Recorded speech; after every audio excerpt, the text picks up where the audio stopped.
The sun was still rising when they brought her out barefoot, and the dust clung to her skin like memory that wouldn't wash off. It was the kind of morning that carried a strange hush, as if the earth itself knew something wrong was about to happen, and had no choice but to watch. A stillness so tight, even the wind forgot how to breathe.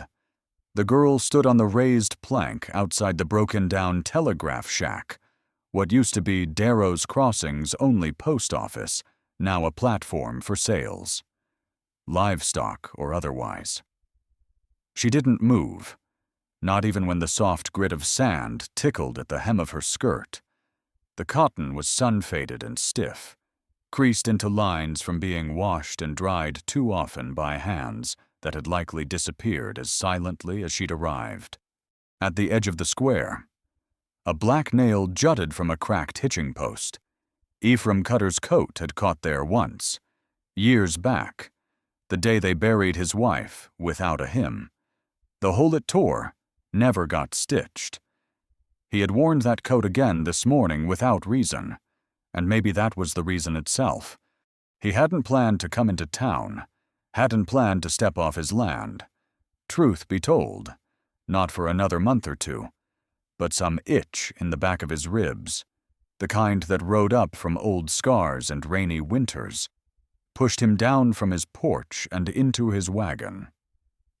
The mule pulled slow, half lame as always. He arrived just as the auctioneer began his pitch. Quiet, young, strong in the arms, knows her way around a broom and basin, no debts, no disease.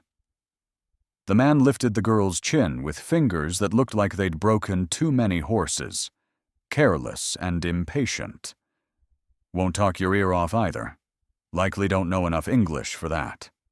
The crowd laughed, a few dry chuckles, one sharp snort, laughter that didn't belong in a morning like this. The girl didn't blink. Her hair was long and braided down her back, dark and frayed near the ends. Her face held a calmness that made folks uncomfortable. There was no pleading in her eyes, no shame, no rebellion, just presence. Ephraim couldn't say what it was exactly, but it wasn't something he'd seen before. A man by the smithy offered $1 and a bottle of whiskey. Another, half drunk before noon, shouted, "Throw in a sack of rice, and I'll take her." Laughter again, this time. Ephraim leaned against the post. He crossed his arms, jaw working against 2 days' stubble. The auctioneer tried to draw more bids, voice pitching with forced cheer. But the square had gone oddly still. Then Ephraim spoke. $2, and the saddle blanket from my wagon. Heads turned, a few gasped, a few scoffed. Someone muttered, "Figures. He can't keep wheat alive, but he'll bring home a ghost." Another voice, quieter, dry as tumbleweed. "She'll be gone by winter, same as everything else he tries to keep." The girl looked up then. Not all the way, just enough to find the face that had spoken. Then, slower. She found Ephraim's eyes. They held. The auctioneer, looking more annoyed than relieved, muttered, "Sold." No one cheered. The girl stepped down. No one helped her. She didn't stumble. Her steps were even, deliberate, like she'd walked across burning coals and didn't see a reason to flinch anymore. Ephraim didn't speak. He turned and led her away, toward the mule wagon beneath a dying juniper tree at the edge of town. She followed, quiet as a shadow. They said nothing as they left Darrow's Crossing behind. The sun had risen higher now, hard and bright. The road stretched like cracked leather ahead of them, and the wheels stirred soft dust into the air. The mule trudged on. Ephraim watched the land in silence. She sat across from him, legs tucked beneath her, eyes on the distance. Or maybe nowhere at all. The house came into view around mid-afternoon. A single-story plank home, lean and tired-looking. The chimney leaned to one side, and the porch sagged in the middle like a man who'd been punched in the gut too many times.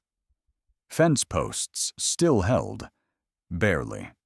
Ephraim stopped the wagon by the barn and didn't bother tying the mule. It never wandered far. He pointed to the porch. Door ain't locked. She walked toward it, hand pausing just above the rusted knob. Then she pushed it open and stepped inside, like someone walking into a room that had waited too long. The inside was clean, if not warm.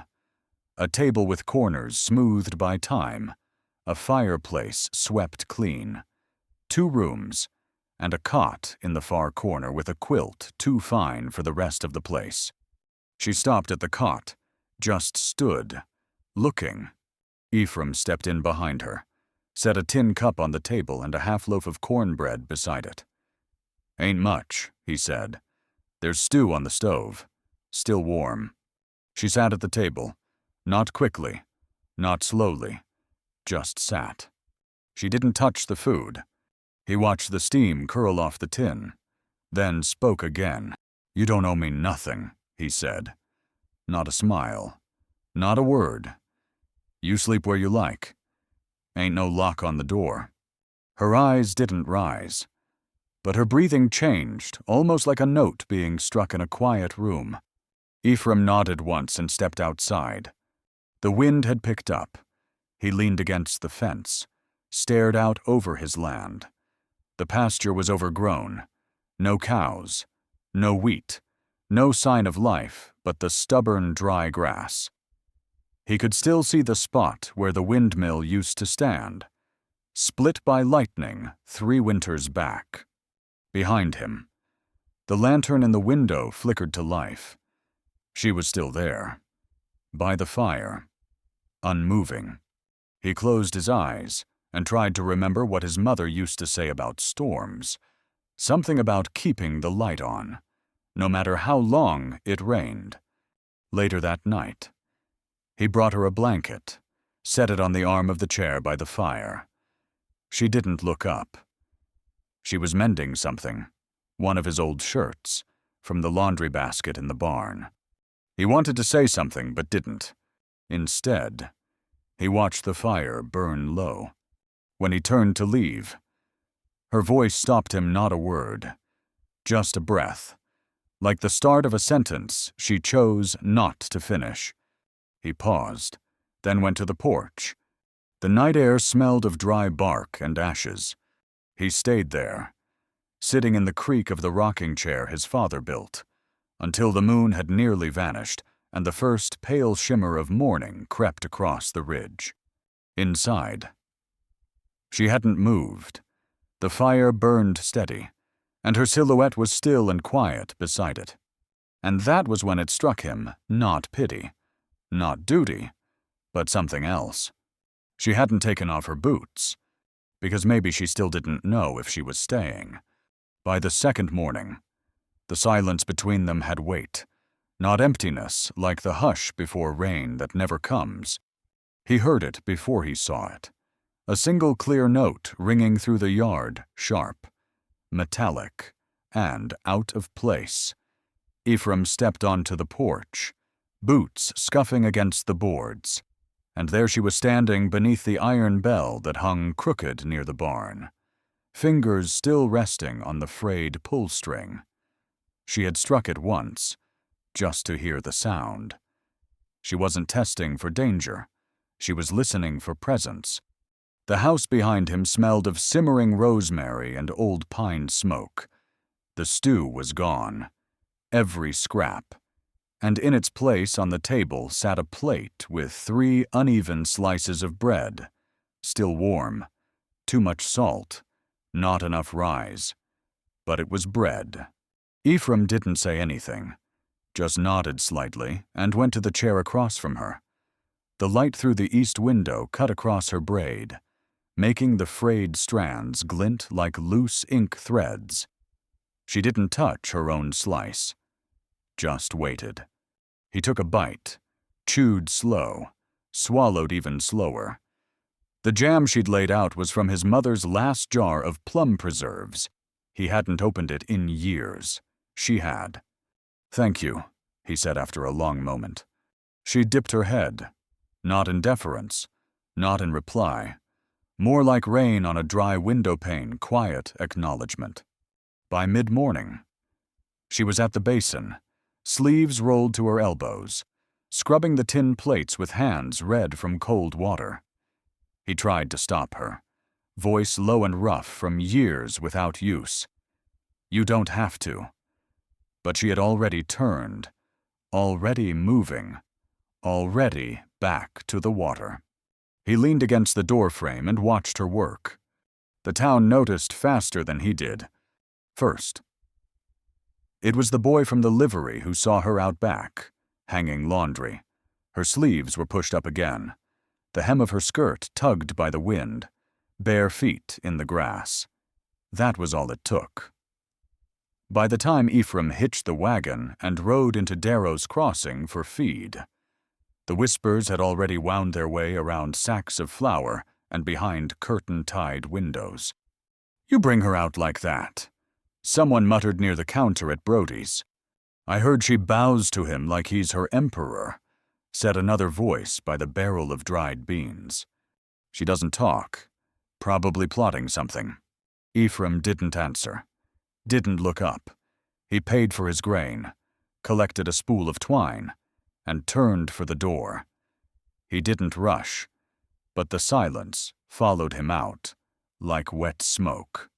Back home, the porch smelled like soap, fresh lye and lavender. She'd scrubbed the railing, patched a rip in the curtain with a square of blue calico he didn't remember owning.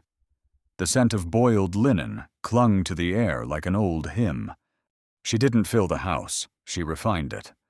Later that evening, he brought her a box wooden, with a rusted hinge that creaked open like a hinge on a grave. Inside, a coil of twine, 2 stub candles, and a paring knife worn thin by time. His mother's, the one that used to shave slivers from apples until the light passed through the slices. He placed it on the table without a word. She opened it slowly, fingers as reverent as a prayer. She touched the blade last. Her eyes flicked up to his, and for the first time since she'd stepped onto that porch, he saw something flicker across her face. Gratitude, small but unmistakable. That night, the wind picked up. The shutter on the east side rattled like a loose tooth. He lit the lantern and went out with a hammer and 3 nails, by the time he'd driven in the last one. The wind had settled a little, but not much. He turned, lantern in hand, and there she was, standing behind him, holding another flame. Her face was lit from below, soft and glowing, eyes shadowed, expression unreadable. She didn't speak, just stood there, arm outstretched, offering light. "I've got it," he said, taking the lantern from her hand. She didn't move. That was the first time he realized how tall she was, her shoulders narrow, her frame slight.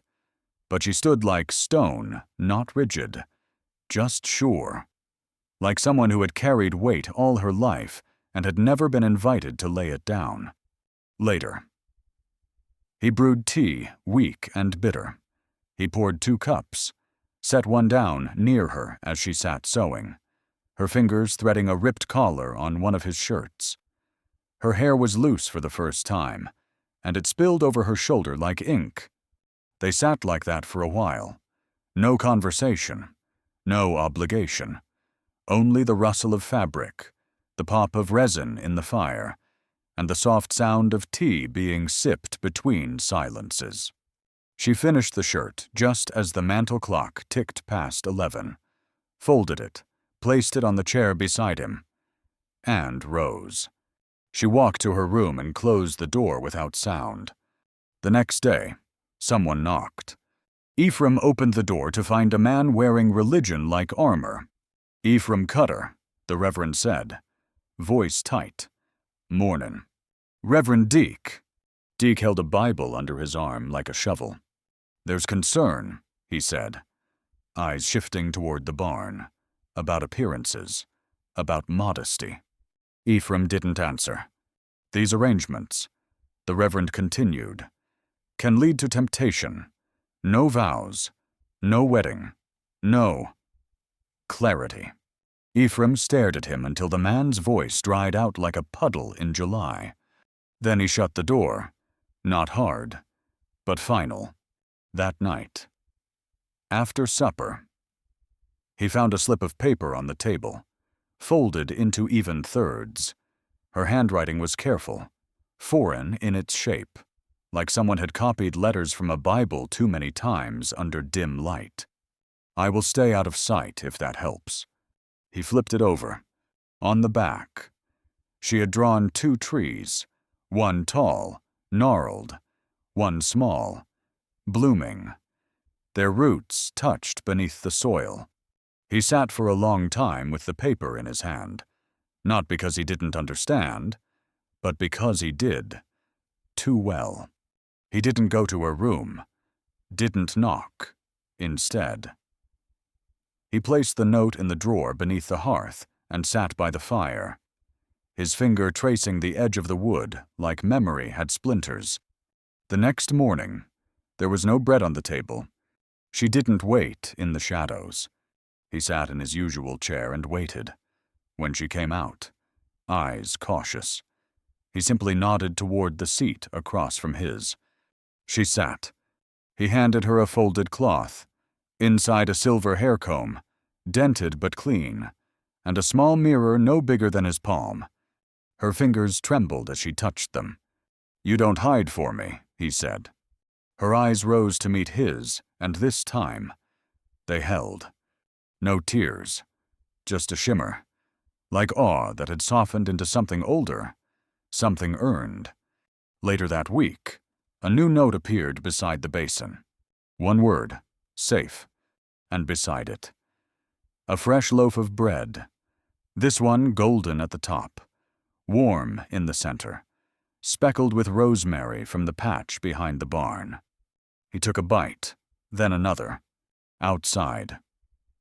The wind was shifting again. The mule nickered softly.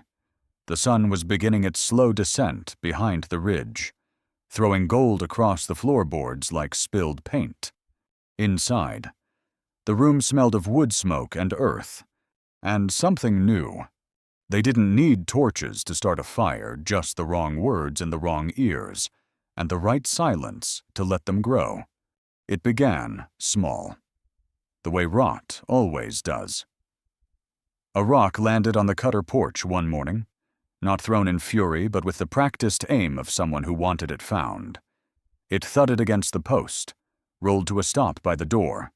On it, drawn in crude charcoal lines, were 2 animals, a pig and a rat. No name, no note, just the message. Ephraim picked it up and turned it in his hand while the wind shifted around him. Dust lifted from the steps and curled around his boots like tired ghosts. Behind him, the door creaked open. She stepped out without a word, looked at the stone in his hand, and then went back inside. The gate was still holding. He'd reinforced it last week with an iron brace scavenged from the broken windmill, but that didn't stop the voices' low murmurs carried down the dirt road, or stairs held just a shade too long when he rode into town. It was Maynard Briggs who came next. He didn't knock right away, just stood by the fence, his white beard cut clean along the chin and a folded paper pinched in his fingers, like it stung to hold. When Ephraim finally opened the door, Maynard didn't smile. "You've stirred up trouble," he said, not bothering with pleasantries. "Folks are saying you're flaunting her, living in sin, turning this town into something it wasn't meant to be." Ephraim didn't blink. "And what's it meant to be?" "Decent," Briggs said, though the word felt hollow as tin. God-fearing. He offered the paper, something official-looking with a county seal that meant nothing out here where no law came unless it was invited. Ephraim didn't take it. She ain't yours, Briggs muttered. You don't buy a woman and call it mercy. I didn't buy her, Ephraim said, voice like dried leather. I kept her from being bought by worse. Briggs flinched, just slightly, and looked away. She stays on that porch. Word is she smiles now and then. That kind of behavior invites ruin. She plants roses, Ephraim replied. That's all she invites. Briggs left the paper on the porch rail. He didn't look back as he walked away. That evening, the girl sat by the window, hands still in her lap, eyes fixed on the horizon like she could see something coming even when he couldn't. She hadn't moved during the conversation, hadn't needed to. The truth had already planted itself too deep to dig out. She didn't touch her tea that night, just let it cool beside her as she brushed out her hair with long, even strokes. Ephraim brought her the comb he'd given her weeks ago, and she held it, unmoving. They'll come, she said finally, her voice calm, because they want what they fear to bow. He stood a few feet away, arms crossed. The fire was burning low, its light flickering against the window glass. I don't want you to get hurt, he said. Then don't stand in front of me, she replied. Stand beside me. And for the first time, he reached for the rifle not to protect her, but to match her stance. The next morning, a chicken was missing. No feathers, no blood, just gone. The fence gate hung crooked again, though the latch hadn't been broken. Someone had come through without needing to force it. Ephraim buried the bell deeper into the porch post, tightened the rope, and checked the hinges on the barn door twice before sundown. She spent the day quietly mending her old dress, the blue one she'd worn when she arrived, now cut into strips, carefully stitched into rags and bandages, not in desperation, not in mourning, but in preparation. She didn't speak as she worked. The only sound was the rhythmic pull of thread and the occasional snap of cotton. That night, he found her outside, standing barefoot in the dark along the path to the gate.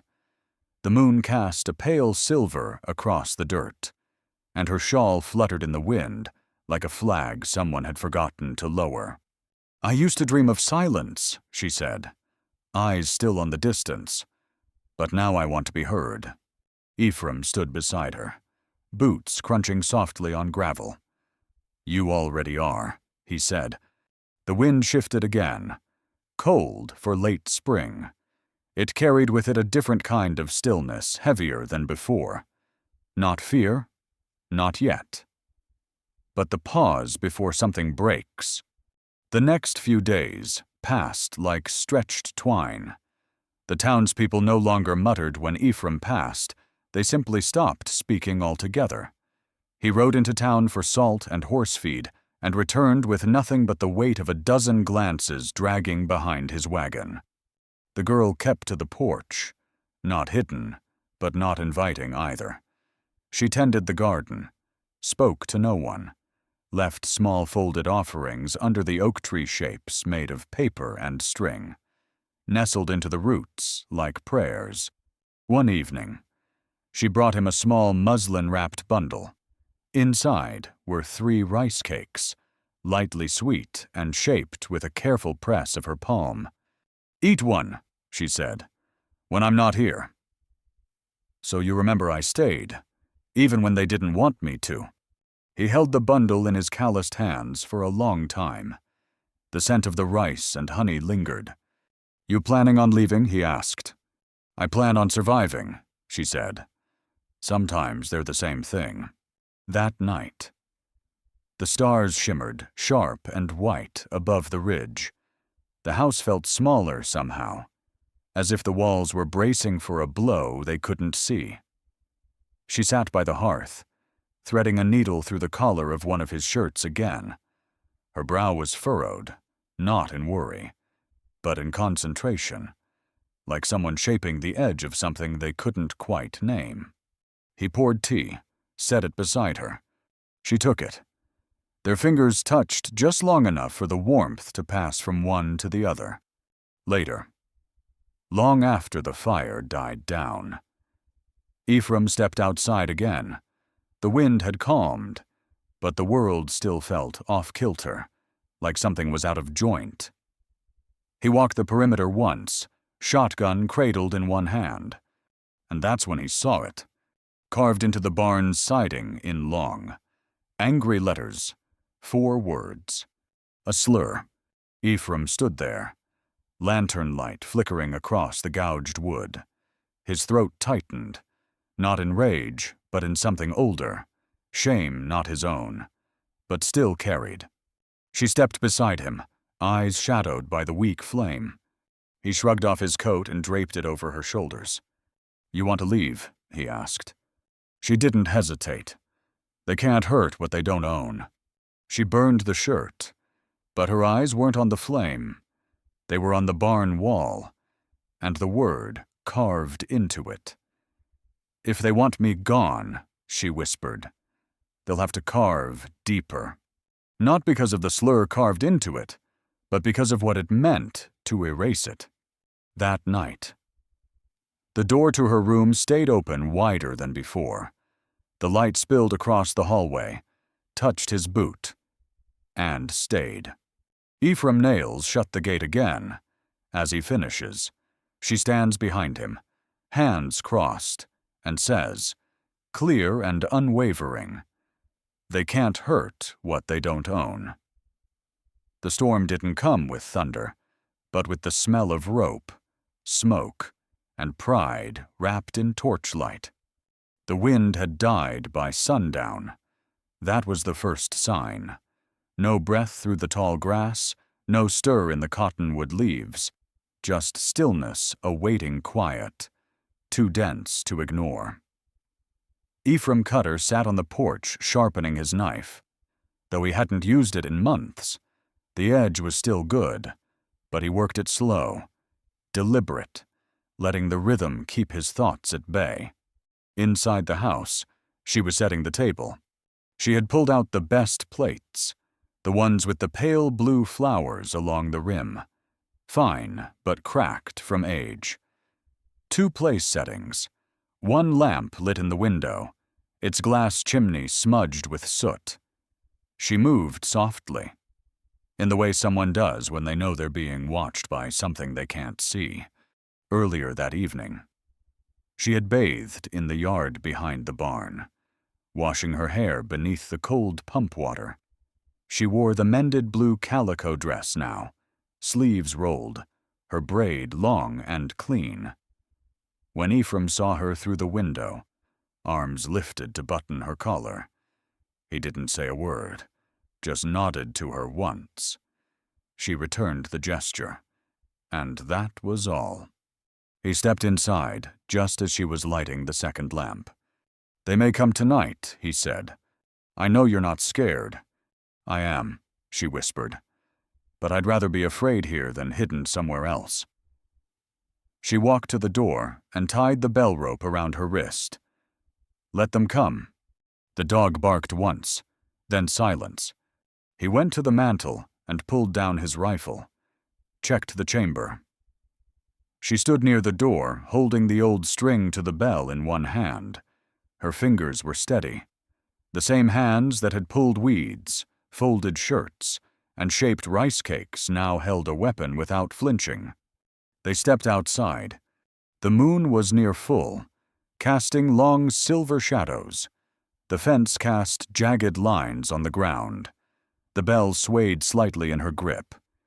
Ephraim felt the sweat gather under his collar, not from fear, but from something sharper memory, perhaps, of watching men turn into wolves in the name of pride. Then he saw the lights. First 3, then 5, then more. Lanterns down the road, moving, slow and certain. No voices at first, just the sound of boots on gravel and the creak of rope swinging against a man's belt. Ephraim stepped forward. The rifle stayed low, but ready. The girl stood beside him. The fire in the house glowed behind them. It didn't flicker. It burned steady. When the first voice broke the silence, it came like a hammer. "Send her out." Ephraim didn't flinch.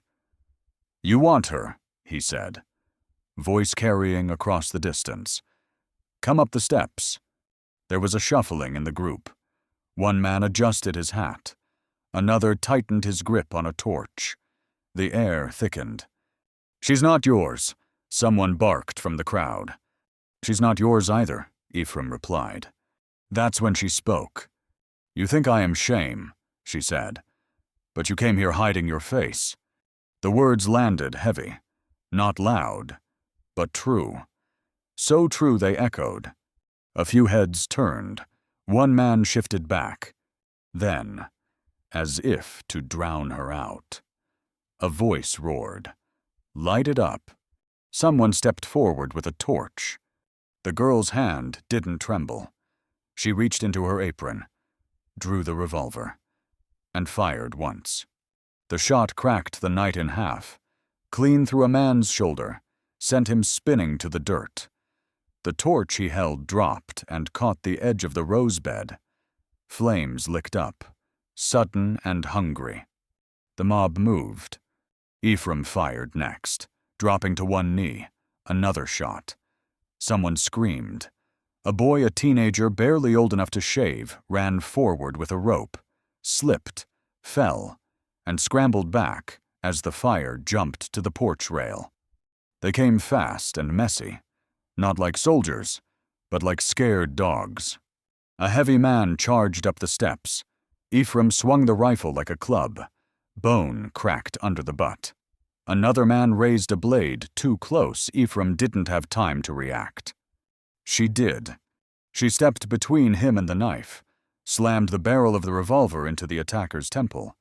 He dropped. The roses were burning now. The scent of scorched petals filled the air. The fence groaned under the weight of someone trying to climb it. Ephraim took a blow to the jaw, stumbled, his vision blurred. She grabbed his arm, propped him up against her back. "Stay down," she said, not pleading, commanding. Blood warmed his side. He gritted his teeth, blinked away stars. "They think fire scares me," he said. "I grew up in it." Two more came up the steps. Ephraim met the first with a punch to the ribs. The second raised a lantern, swinging wide. The girl moved like she had done this before. She ducked low, grabbed the man's leg, and pulled. He fell backward into the dirt. Another torch lit a pile of wood stacked near the barn. Fire roared.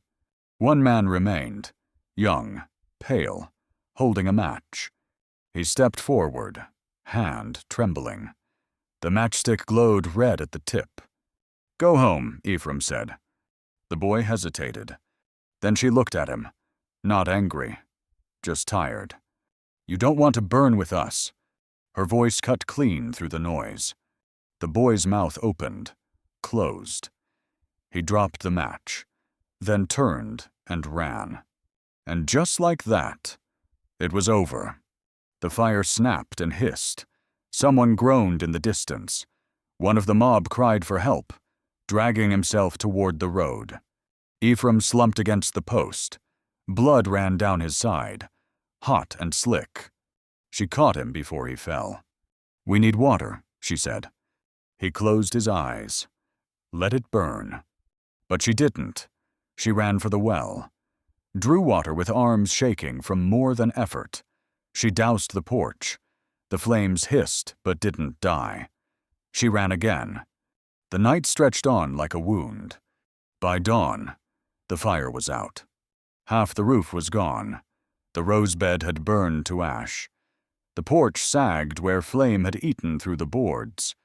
But the house still stood. So did they. She stitched his side with hands steadier than his had ever been. No doctor came. No help. Just the two of them and a needle she had boiled in tea water. Her shawl was soaked in blood and smoke. She didn't flinch. "You should leave," Ephraim croaked, jaw tight. "No. They'll come back. Then I'll stay again." He shut his eyes. Let them call it madness. She pressed the damp cloth to his brow. Let them. The fire had scorched more than wood. It had burned away the last of the town's illusion that silence could keep them blameless. The ones who had come didn't win. But they left something behind. A fear that had changed shape. The girl folded the blood-stained towel, set it in the basin, and leaned over him, her braid falling over her shoulder like a shadow. He tried to speak again, but the words didn't come. She didn't need them. Not now. As dawn breaks, the fire finally dies, and Ephraim collapses on the cot, blood on his hands, whispering her name for the first time. When the smoke cleared, it wasn't silence that followed, it was shame. The morning after, the wind returned, as if it had simply stepped aside to let the fire do its work. It passed through the broken eaves and scattered ash across the garden beds, whispering through the half-charred fence with a sound like dry paper crumbling. What little was left of the porch rail leaned inward, scorched and cracked, and the roses were black sticks reaching up from the ground like they were still trying to bloom, despite what had happened. Inside, the girl knelt by the cot, binding Ephraim's side with a strip of linen torn from what had once been her only good shift. She had stitched the wound in the dark, the lantern light flickering with each breath. He hadn't cried out, not once, but he had gritted his teeth so hard. She thought he might break them. Now. His face was pale beneath the stubble. His chest rose and fell with shallow steadiness, like a man refusing to die out of sheer stubbornness. She boiled more water, ground herbs with the heel of her palm, and wiped the blood from his skin with careful hands. His eyes opened once, just enough to find her. He said nothing, but he didn't have to. The town didn't come, not with apologies, not with torches. They stayed away. 2 days passed, then a third, on the fourth. The sheriff rode by on a bay gelding, slow and deliberate. He dismounted, took off his hat, and stood by the edge of the property like a man who knew the land beneath his boots was not his anymore. He didn't ask questions. He didn't offer condolences. He just stared at the burned porch, the carved slur now half-scorched on the barn wall, and the woman standing beside the gate with her braid tied high and her shawl wrapped around her like armor. "You want to file a statement?" he asked Ephraim, who stood now with a hand on the fence post to keep himself steady. "No. Any names?" Ephraim shook his head. The sheriff nodded, looked away, and left without another word. That night, she brewed tea stronger than usual. The leaves bit the tongue and left a trace of bitterness that reminded Ephraim he was still alive. She poured him a cup, then one for herself. The fire crackled in the hearth. The windows still had soot on them, but the glass hadn't broken. She sat beside him but didn't drink, just stared at the flames. Fingers wrapped around the cup like she was waiting for warmth that wouldn't come.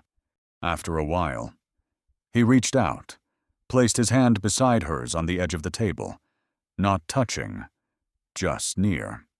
"You never made me feel like I owed you," she said softly. Ephraim looked at her, really looked, for the first time since that night. "I guess I finally did something right," he replied. They didn't smile.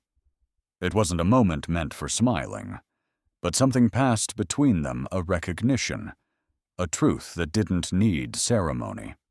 The next day, someone left a bundle on the fence post.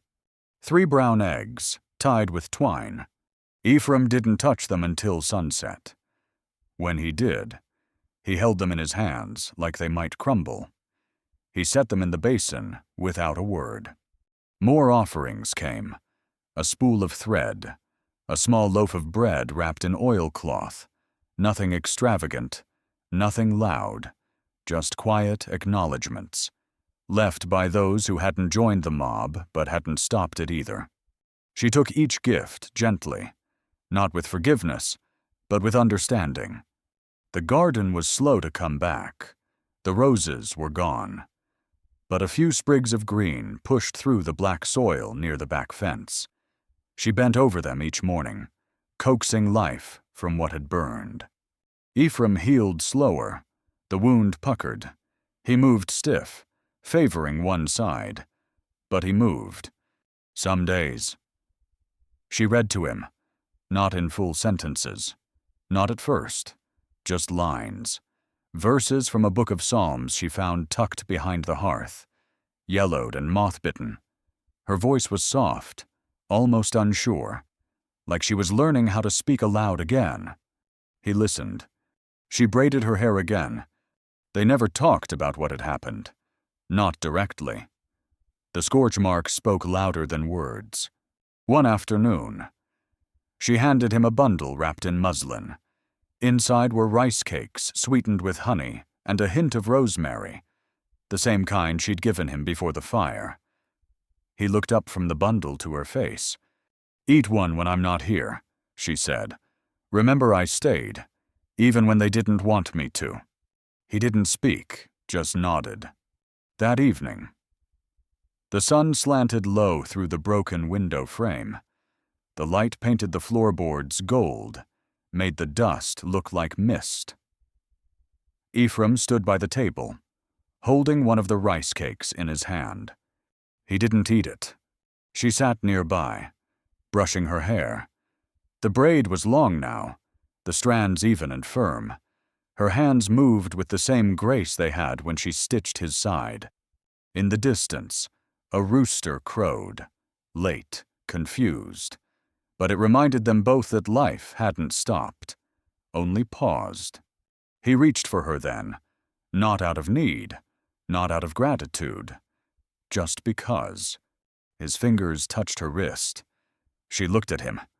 "I can't keep you safe forever," he said quietly. "You never did," she replied. "You just stood beside me." They said nothing more. The air smelled of lavender and ash. The fire burned low. They didn't touch again that night, but they didn't need to. The silence between them had changed. It wasn't waiting anymore. It was memory, remade into presence. At twilight, she lights every lantern again, not because she fears the dark, but because she's no longer hiding. No one called it love. Not out loud, but there are kinds of love that outlast the telling of it. In the last days of summer, the wind changed again. It no longer carried the scent of ash or fear, but something faintly green, like the inside of a cut stem, something living. Morning glories curled back up along the fence rail, wrapping themselves around scorched wood without hesitation, as if they hadn't seen the fire, or had simply decided not to care.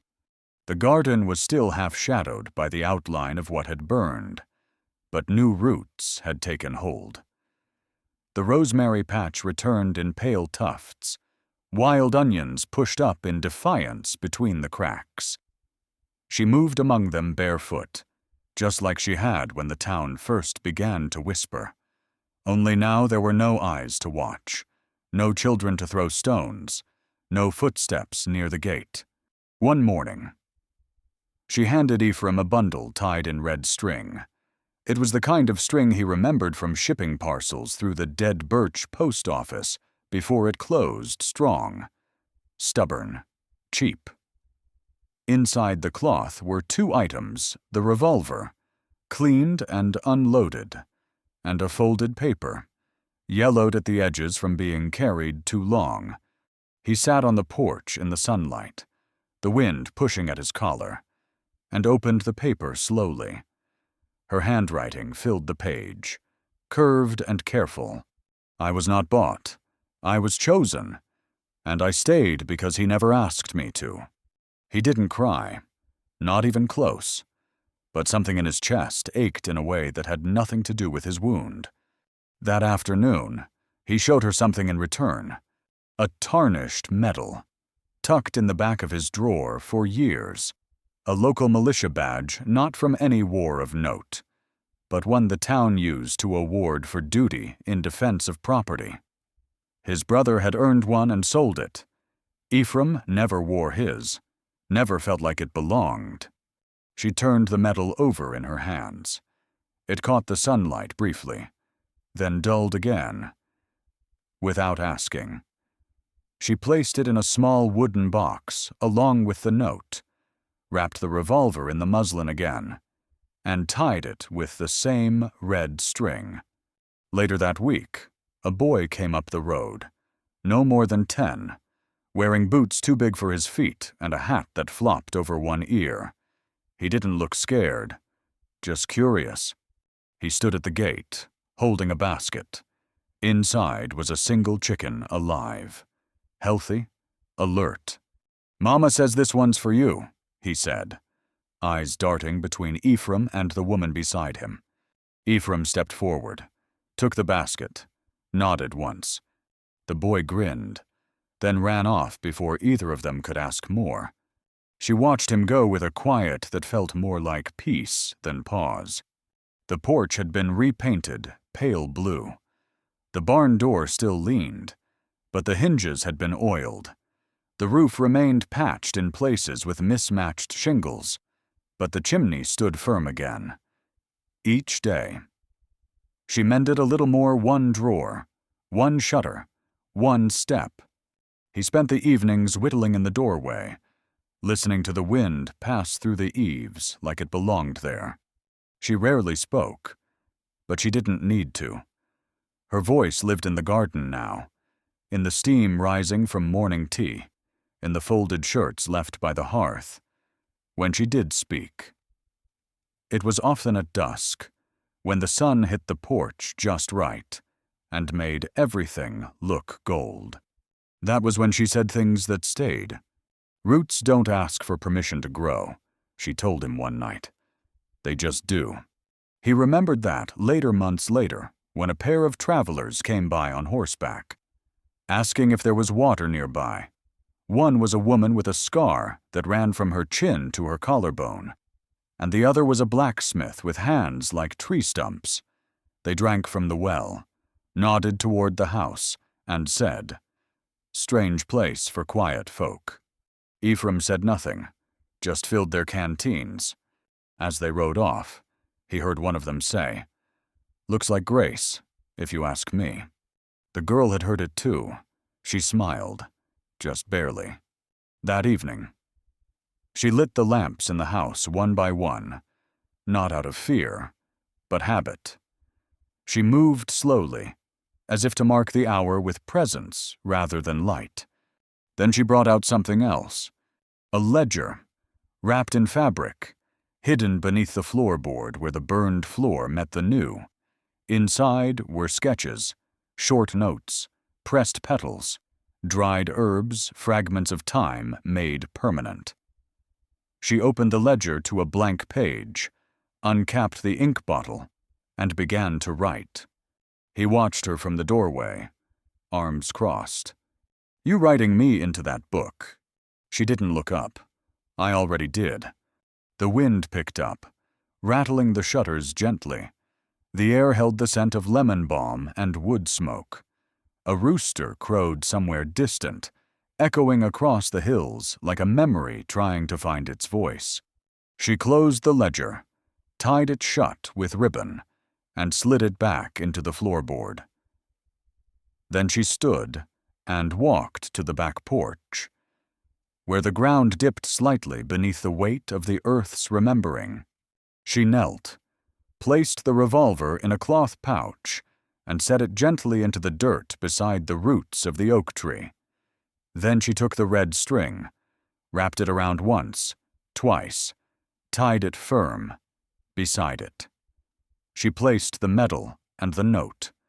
He stood beside her, not speaking. The dirt fell soft, covering the past with practiced ease. When she rose, her hands were streaked with soil, her face calm. It was never about being safe, she said. No, he agreed. It was about being seen.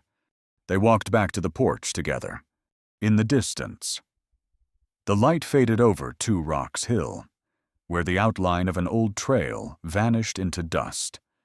No one had used that trail in years, but sometimes Ephraim still caught himself looking toward it, like some part of him expected trouble to come riding through again.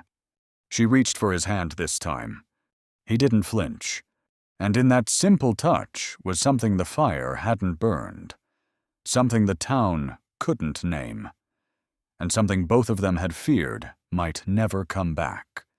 Beneath the porch, wrapped in a muslin cloth beside the red string and burned match, she buries the revolver not to forget, but to remind the land this was once a battlefield, and still. They chose to plant, out here in the last hush of twilight, where the fence lines lean like old men and the wildflowers still dare to grow through scorched earth. There are stories the land remembers better than people do. And this one lingers like smoke after rain. It don't shout, don't boast, don't bang its fists against a table. It just sits quiet in the corner of your mind, like the sound of wind passing through dry grass, or the weight of a name you never learned to say out loud. You remember her, not because she told you to, but because she stood there, barefoot and unbowed, while the world tried to pretend she wasn't worth remembering. And him, that rough-cut man with a scar deeper than bone. He didn't rescue anyone. Not really. He just didn't walk away when it got hard. And sometimes that's all the mercy this life ever offers. You see their shadows if you look close. 2 figures at the edge of the garden where the rosebed used to bloom. 2 lantern lights flickering through cracked glass windows long after the fire should have taken them. The revolver is gone now, buried in a cloth like a relic too honest for daylight. And that red string, tied once around fear, now anchors something softer, like a promise that doesn't need words. They never named it love, but they lived it, quiet and daily, like boiling water and splitting wood and watching the hens scratch dirt. Somewhere in that old ledger she kept, with dried rosemary between the pages and pressed wildflowers like soft-spoken courage, is the kind of truth that don't need proving, it just needs keeping. And the porch still creaks. The mule still stands by the barn like it always did. And if you walk up past 2 Rocks Hill and pause to listen, you might still hear the faint rustle of her braid in the wind, or the click of a comb against worn teeth, or even the whisper of a rice cake being unwrapped by hands that never asked for thanks. Justice came late, and maybe it didn't come dressed in a badge or sermon, but it came all the same in a town too ashamed to speak, in gifts left on a fence post, in the way they stopped carving names into wood and started leaving thread instead. And that's something. Ain't it that the truth doesn't always need to be loud, just lived? That sometimes the ones called foolish or strange are the ones who end up teaching us how to stand still when the fire comes. She never wrote speeches, never raised her voice, but she left behind a house that didn't fall, a man who smiled once in the middle of hell, and a story you can feel if you hold your breath and lean into the quiet. Maybe that's the part worth remembering, that in a world full of folks eager to burn down what they fear, it only takes one who plants anyway. So if this story stirred something in you, if it made you think about the porch light your mama used to leave on, or the sound of your granddaddy's boots on wood, or the smell of bread left cooling too long because someone forgot to come home, then maybe leave a sign behind. Maybe drop the number 1 key in the dirt below, like marking the trail for the next traveler. Subscribe to Western Story Chronicles if you want more of these kinds of stories, the kind you don't just listen to, but feel somewhere behind the ribs. And next time you see a woman planting something where ash used to be, don't ask her why, just nod. Maybe offer her a nail or a spool of thread. And remember, this honor can be buried, but not erased. Justice might miss the wedding, but it still shows up for supper. And the forgotten woman who walked through fire without asking permission may just be the reason someone else dares to stay. So go on now, light your lamp. Crack open that window. Let the night in. And listen close. Some stories don't end. They just wait.